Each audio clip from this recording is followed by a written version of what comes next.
কংগ্রেস সবাই কিছু আমাকে ভালো লাগে।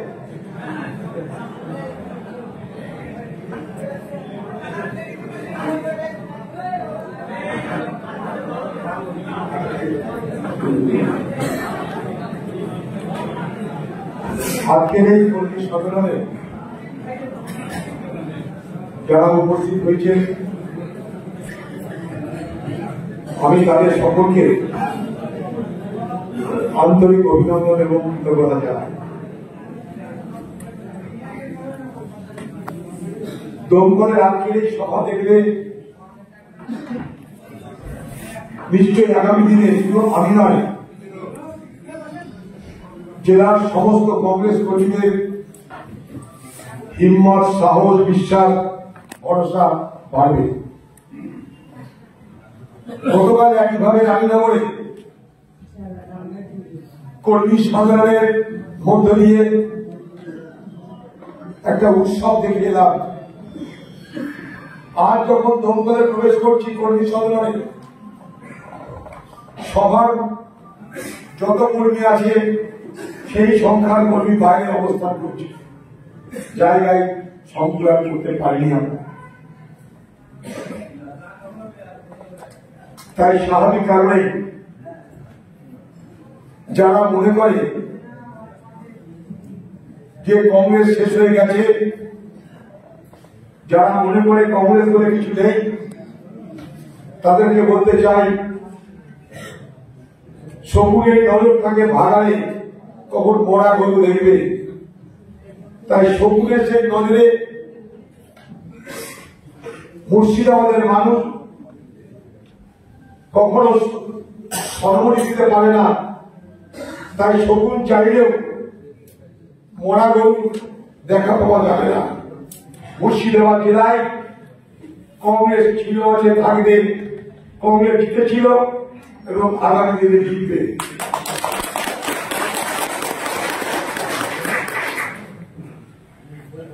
চল চল চল ঊর্ধ্ব ভবনের বাজেমা দল, নীল নিরুতলা ধরণী দল, তরুণ প্রাতের করুণ দল, তরুণ প্রাতের তরুণ দল, চল চল চল। আজকে বলতে ইচ্ছা করছে, চল সবাই দমকল চল। কবি কবি নজরুল ইসলাম আমাদের শুনিয়েছিলেন এই তার সৃষ্টি গান। এইভাবে যাওয়া ঠিক। এই দমকলে আজকে নয়, কংগ্রেস করার সুবাদে বহু বহু বছর ধরে এই দমকলে নানা সভা মিটিংয়ে ভোটে এসেছি।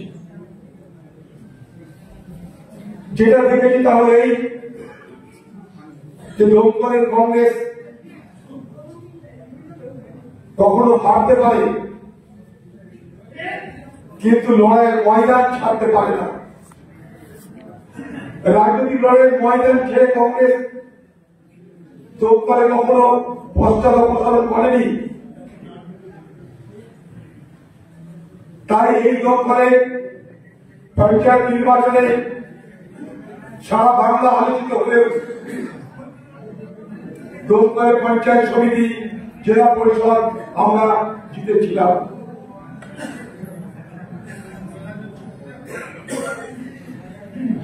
আজকে দমকল সাব ডিভিশনের যিনি সভাপতি ভাই রহমান, এখানে জেলা পরিষদের নির্বাচিত সদস্য ছিলেন, তাকে আমরা কর্মদক্ষ করেছিলাম। এই দমকলকে বরাবর আমি কংগ্রেসের একটা শক্তিশালী এলাকা হিসাবে চিনি, জানি এবং স্বীকৃতি দিয়ে থাকি। এই দমকলের পাশাপাশি রানীনগর একইভাবে কংগ্রেসের শক্তিশালী ঘাঁটিতে রূপান্তরিত হয়েছে। তার পরিণামে গত পঞ্চায়েতে বোমা, গুলি, পিস্তলকে মোকাবেলা করে সেখানে আমরা পঞ্চায়েত সমিতি দখল করতে পেরেছিলাম। আমাদের বোন মমতা, যাকে আমরা হীরা বলে রাখি, আমাদের বন্ধু জাহাঙ্গীর ফকিরের নেতৃত্বে সেদিন রানীনগর এক উত্তাল বাতাবরণ সত্ত্বেও, পুলিশ সরকারের যৌথ আক্রমণ সত্ত্বেও আমরা 50 মিনিট দখল করতে পেরেছিলাম। তাই মুর্শিদাবাদে কংগ্রেস লড়ে বলেই আমাদের উপরে সব থেকে বেশি আক্রমণ হয়।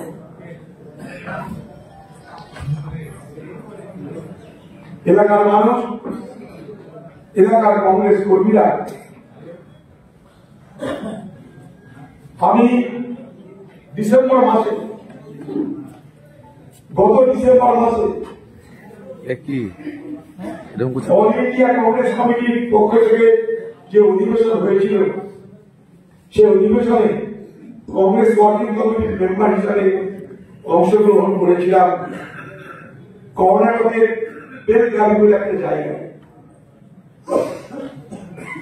আজ থেকে 100 বছর আগে, কর্ণাটকের বেলগাভিতে কংগ্রেস দলের যে অধিবেশন হয়েছিল, সেই অধিবেশনে সভাপতিত্ব করেছিলেন মহাত্মা গান্ধী 1924 সালে। তাই 2024 সালে মহাত্মা গান্ধী ভারতবর্ষে কংগ্রেস দলের সভাপতি হওয়ার ঘটনাকে স্মরণ করে বেলগাভিতে 100 বছর মহাত্মা গান্ধীর সভাপতিত্বের বয়স তাকে সামনে রেখে আমাদের অধিবেশন হয়েছিল। 100 বছর আগে কংগ্রেসের অধিবেশন হয়েছিল 39তম অধিবেশন, আর আমরা করলাম 139তম অধিবেশন। এটাই কংগ্রেসের ইতিহাস। 139 বছর ধরে ভারতবর্ষের রাজনীতিতে এইভাবেই কংগ্রেস বিদ্যমান। মহাত্মা গান্ধীকে সেদিন কংগ্রেস সভাপতির পদ ছেড়ে দিয়েছিলেন কে জানেন? মহাত্মা গান্ধী। তিনি তার পদ মহাত্মা গান্ধীর তুলে দিলেন। মহাত্মা গান্ধী সেখানটায় অধিবেশনে কয়েকদিন ধরে তাকে থাকতে হয়েছিল। তখন সেখানে শহর এত বাড়ি ছিল, একটা কুটির তৈরি হয়েছিল তার জন্য। সেই কুটিরটা তৈরি করতে খরচা হয়েছিল কত জানেন? 350 টাকা। এই হচ্ছে ভারতবর্ষের জাতীয় কংগ্রেস।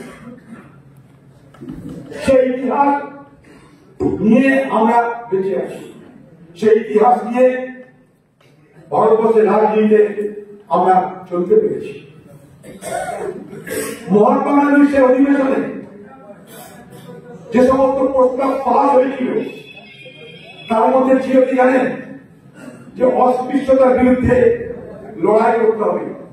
সেদিন দেশে ব্রাহ্মণ কে শূদ্র কে চামার সমাজের নানা বিভাজন ছিল।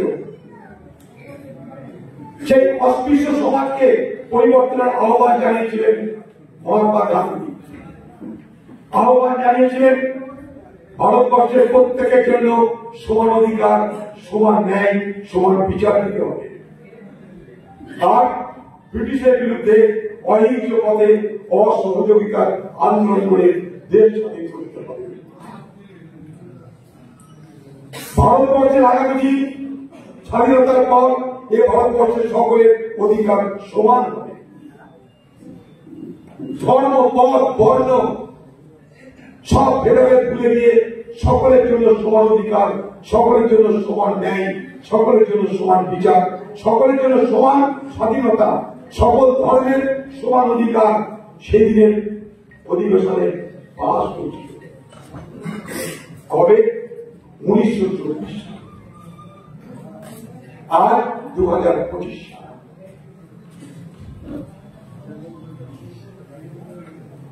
1925 সালে ভারতবর্ষের রাজনীতিতে আরেকটা শক্তির উত্থান হয়েছিল, তার নাম রাষ্ট্রীয় স্বয়ং সেবক সংঘ, RSS। সেদিন RSS কে ভারতবর্ষের মানুষ এতটা জানত না, আজকে জেনেছে। আজকে বিজেপির দৌলতে সারা ভারতবর্ষে সাম্প্রদায়িক সম্প্রীতিকে ধ্বংস করে দেওয়ার দৌলতে আরএসএস এর নাম সবাই জেনে গেছে। 1925 সালে এই আরএসএস জন্মেছিল। স্লোগান কি ছিল?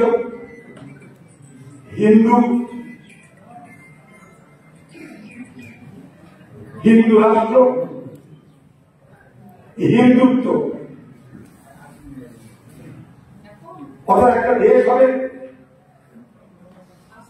যেটা হিন্দুদের দেশ হবে, হিন্দি ভাষা শেষ কথা বলবে, আর হিন্দুত্বের জগৎ ধরে হিন্দু, হিন্দি, হিন্দুত্ব। হিন্দু রাষ্ট্র হবে, মুসলমানরা দ্বিতীয় শ্রেণীর নাগরিক হবে, প্রয়োজনে তাদের ভোটের অধিকার কেড়ে নিতে হবে। মুসলমানরা থাকতে পারে যদি তারা হিন্দুদেরকে, হিন্দু সংস্কৃতিকে সম্মান দিয়ে মেনে চলে, তারা থাকতে পারে, সেটা বিবেচনার মধ্যে থাকবে। অর্থাৎ অধিকার বলে কিছু ছিল না, সমান অধিকার বলে কিছু ছিল না সেদিন আরএসএস এর বক্তব্য। তাই হিন্দু রাষ্ট্র স্থাপনের স্বপ্ন নিয়ে 1925 সালে যে আরএসএস এর জন্ম হয়েছিল, লক্ষ্য করে দেখুন প্রায় 100 বছর পর তারা একক ক্ষমতায় ভারতবর্ষের মস্তকে বসল 2014 সালে। সেদিন থেকে প্রায় 10 বছর পার করে আরো ভারতবর্ষের ক্ষমতায়। আরএসএস এর সামনে বিজেপি নামক পার্টিটাকে রেখে ভারতবর্ষের ক্ষমতায় আসতে এত দেরি হতো কেন? এদেশে তো বেশিরভাগ হিন্দু বসবাস, আজও পর্যন্ত হিন্দুরাই তো সংখ্যায় বেশি। তাহলে আরএসএস যারা হিন্দুত্বের কথা বলছে, হিন্দু রাষ্ট্র গঠনের কথা বলছে, তাদের এদেশের ক্ষমতা দখল করতে এত বছর লাগলো কেন? তার একটাই কারণ, তাদের পথের বাধা হয়েছিল ভারতের জাতীয় কংগ্রেস। কিভাবে বাধা হয়েছিল? ভারতবর্ষের জাতীয় কংগ্রেসের বক্তব্য এই দেশ হবে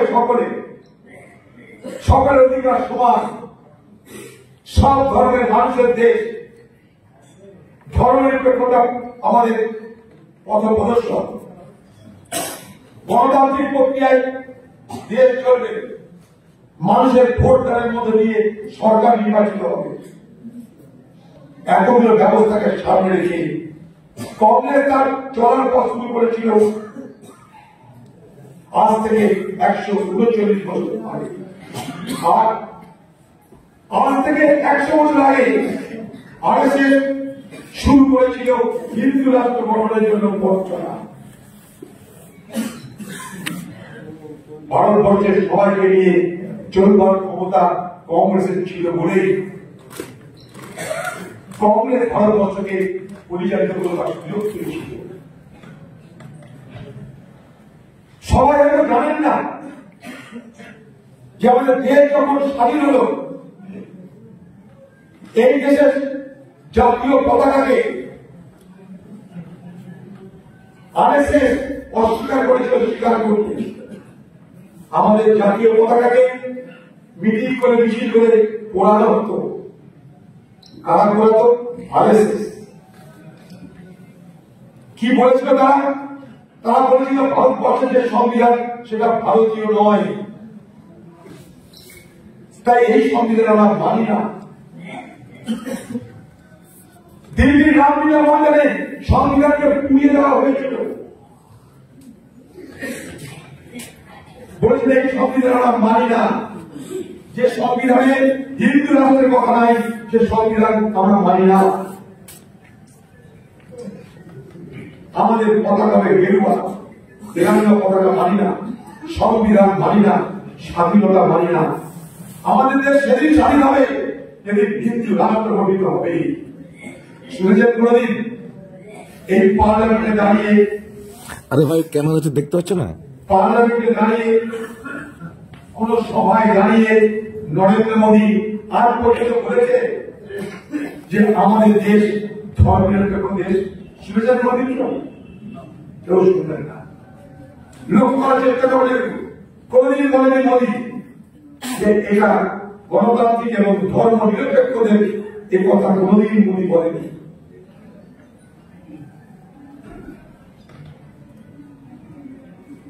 তাই যে কথা বলতে দিতে হবে, একমাত্র কংগ্রেস বলে একটা রাজনৈতিক দল এবং শক্তি আছে বলে আজও পর্যন্ত বিজেপি এবং আরএসএস এর যে স্বপ্ন, সেই স্বপ্ন পূরণ হয়নি। আধুরা থেকে গেছে সেই স্বপ্ন। সেই স্বপ্ন পূরণ করবার জন্য তাদের প্রয়োজন ছিল সংবিধানটাকে বদলে দেওয়ার। আর সংবিধানকে বদলে দেওয়ার জন্য নির্বাচনের আগে আওয়াজ দিয়েছিল 400 আসন চাই। সেই 400 আসনের স্বপ্নকে ধূলিসাৎ করে দিয়েছিল রাহুল গান্ধীর নেতৃত্বে ভারতের জাতীয় কংগ্রেস 100 আসন দখল করার মধ্য দিয়ে মোদীদের স্বপ্নকে নির্মাণ করেছিল। তাই মোদীর ডাক কোথায়? বিজেপির ডাক কোথায়? খেয়াল করেছেন কি?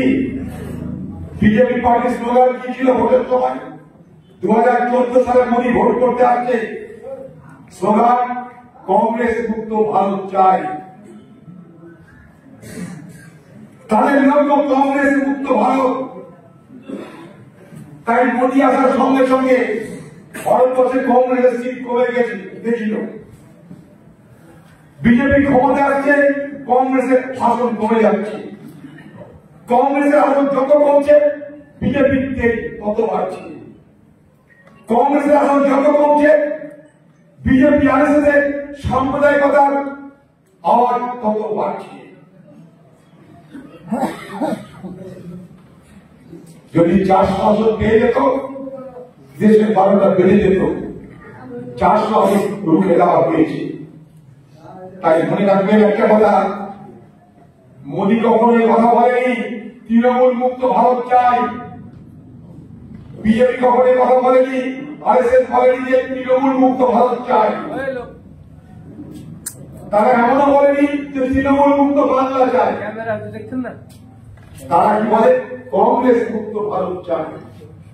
কারণ কংগ্রেস থাকলে বিজেপি হিন্দু রাষ্ট্র গঠনের স্বপ্ন সফল হবে না। তাই যত রাত কংগ্রেসের বিরুদ্ধে। খেয়াল করে দেখবে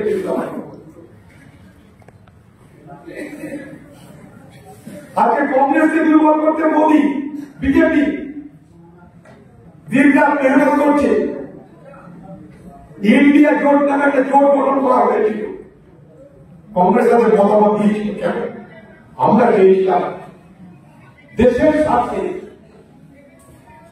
ভারতবর্ষের ধর্মনিরপেক্ষতার স্বার্থে সবাই এক হয়ে মোদীকে ঠেকানোর ব্যবস্থা করব। তার জন্য আমরা ইন্ডিয়া গঠনকে সমর্থন করেছিলাম। ভোটের পর ইন্ডিয়া জোটকে সব থেকে বেশি আক্রমণ করে কে? মমতা ব্যানার্জি। রাহুল গান্ধীর কিছু হবে না, কংগ্রেসের দ্বারা কিছু হবে না প্রচার করে কে? মমতা ব্যানার্জি পার্টি। বিজেপি কি বলে? কংগ্রেসের দিয়ে কিছু হবে না। ইন্ডিয়া জোটকে ওরা বলে ইন্ডিয়া ভোট। আর সেই সাড়ে সুর মিলিয়ে মমতার পার্টি, মমতা নিজে সেই ইন্ডিয়া জোটকে দুর্বল করার চেষ্টা করে থাকে। খেয়াল করে দেখবে ভোটের পর তার পাল্টি বাড়ি। যখন ভোট হয়েছিল বাংলার বাইরে কোথাও বলেনি যে ইন্ডিয়া জোটকে ভোট দাও। বাংলার মধ্যেও তারা কখনো জোট করেনি। তারা কি করেছে? সাম্প্রদায়িক বিভাজনের রাজনীতি করলো। ইন্ডিয়া জোটের সদস্য হিসেবে থাকলো যাতে ধর্মনিরপেক্ষ মানুষ তাদেরকে সমর্থন করে। আর ভিতর ভিতর তারা সাম্প্রদায়িক বিভাজনের রাজনীতি করলো। খেয়াল করে দেখবে গত লোকসভা নির্বাচনে কি ভোট হলো বলুন? 2021 সালে কি ভোট হয়েছে বাংলায় বলুন? মানুষের সমস্যা নিয়ে মানুষের ভালো নিয়ে, মানুষের মন্দ নিয়ে, মানুষের শিক্ষা নিয়ে, স্বাস্থ্য নিয়ে, কৃষি নিয়ে, শিল্প নিয়ে, রুটি নিয়ে কোন আলোচনা হয়েছে নির্বাচনে? কোন ভোট হয়েছে নির্বাচনে? নির্বাচনে ভোট, নির্বাচনে কি করে তারা ভোট চায়? নির্বাচনের ক্ষমতা তারা কি চেয়েছিল? সাম্প্রদায়িক নির্বাচন। 2021 সাল মোদী এলো দিল্লি থেকে, কি প্রচার হলো? আমি নাগরিক আইন নিয়ে আসছি। কি প্রচার হলো? আমি এনআরসি নিয়ে আসছি। নাগরিক আইন আর এনআরসি এনে মুসলমানদের যজ্ঞ করে দিব, হিন্দুরা সব এক হয়ে যাও, মুসলমানদের ঢুকানোর ব্যবস্থা করে ফেলেছি। দিয়ে সব প্রস্তুত হয়ে যাও, ক্ষমতায় বাংলাদেশ যেতে হবে। মনে করে দেখুন, সেই সময় মোদী এসে বিজেপি সাথে এই পশ্চিমবঙ্গে হিন্দু সম্প্রদায়ের কথা করে দিল, আর তার সঙ্গে তাদের তাল মিলিয়ে মমতা ব্যানার্জি তারা বলল, মুসলমান আমি যতক্ষণ কোনো ভয় নেই, আমাকে তোমরা ভোট দাও, আমি দেখব। ভোট হয়ে গেল। মাঝখান থেকে আমরা যারা 139 বছর ধরে ধর্ম নিরপেক্ষতা রাজনীতি করি, আমরা যারা বিজেপি এবং আরএসএস আক্রমণের শিকার, আমরা যে পার্টি মহাত্মা গান্ধীকে শহীদ হতে হয় আরএসএস এর হাতে, আমরা সেই পার্টি যে পার্টি ইন্দিরা গান্ধী, রাজীব গান্ধীকে ধর্ম নিরপেক্ষতার জন্য শহীদ হতে হয়, আমরা তার বলি হলাম এই বাংলায়। সাম্প্রদায়িক বিভাজনের রাজনীতি হলো, লাভ হলো মোদীর, লাভ হলো দিলীপ, আমরা সেখানটায় বলি হলাম, আমরা জবাই